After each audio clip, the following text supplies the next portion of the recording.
Ever gone down those internet rabbit holes, Yeah. clicking from one article to the next, and then like 3 hours later, you're reading about, I don't know, the history of rubber bands or something? Uh-huh. Yeah, I think we've all been there. Well, I found myself in one recently, all about the link between emotional conflicts and diseases, particularly cancer. Super interesting stuff, but I wanted to approach it scientifically? Absolutely. It's easy to get swept up in anecdotal evidence and bold claims, but rigorous research is key. Exactly. And that's why you're here, to help us navigate this complex world of research and analysis. So let's dive right in, shall we? What's the starting point for researchers when they tackle a topic like this?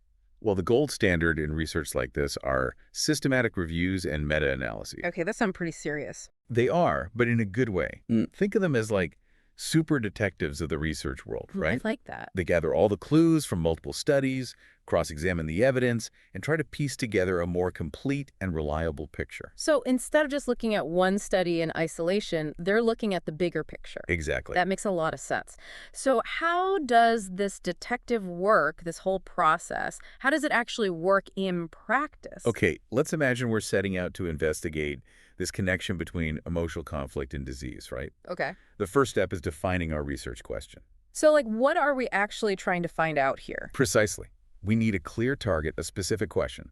Something like, is there a direct relationship between unresolved emotional conflicts and the development of diseases like cancer? Hmm, Clear and focused. I like it. Straight to the point. What's next? Next, we dive into the research. We're talking about databases like PubMed, Cochrane, Scopus. They're like massive libraries full of scientific studies. I was going to say that sounds overwhelming.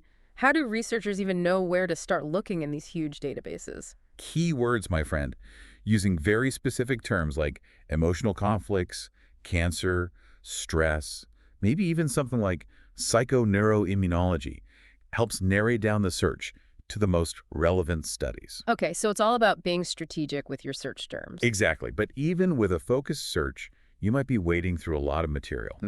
And not all studies are created equal, right? Right, that makes sense. So researchers have to carefully review each study to see if it fits the research question and meets certain quality standards. What kind of standards are we talking about?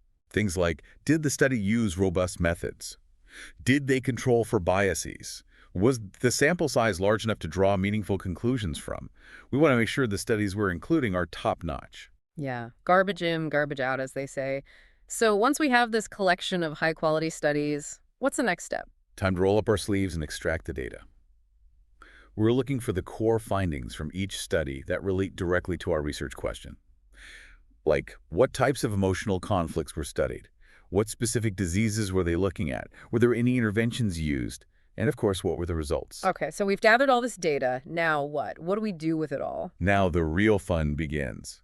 If we have enough comparable studies, we can combine and analyze the data using something called meta-analysis. Meta-analysis. So is that like the ultimate analysis? Pretty much. It gives us that bird's eye view of the entire research landscape.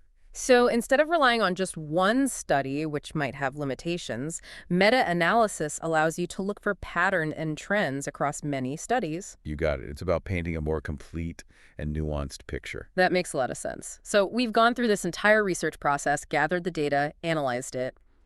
What's the final step? The last and very crucial step is communicating the findings. Researchers write up a detailed report outlining their analysis, interpretations, and conclusions. This is all done according to strict scientific guidelines to ensure transparency and allow others to replicate the study if they want to. Sharing is caring, especially in the world of science. So we've covered a lot of ground here. But for our listeners who are fascinated by this connection between emotions and health, what's the key takeaway? How can they use this information in their own lives? That's the million-dollar question, right? By understanding how research works, how scientists come to conclusions, you're much better equipped to evaluate all the health information out there, especially those attention-grabbing headlines. Because not every headline is created equal. Exactly. You start to ask the right questions. Did this study use a reliable database like the ones we talked about? Did they do a meta-analysis? What were the actual findings, not just the catchy headline? It's about being an informed consumer of information. So it's like having a superpower, this ability to critically evaluate information about your own well-being. Absolutely. Knowledge is power, right? For sure.